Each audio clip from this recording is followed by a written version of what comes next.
Hello mga kamadam. Brown out na naman. So ayan, ang dilim-dilim ng paligid. Nandito pala kami sa labas ng bahay kasi napakainit sa loob. So ayan, ang daan. Tambay lang kami muna dito sa labas.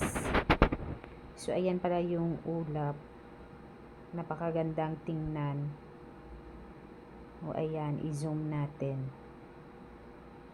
Para makapag-video lang. So, ayan pala ang mga bata nagkumpuni ng bike kahit brown out.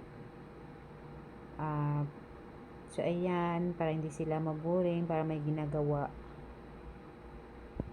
So, ayan lang. Dahil brown out.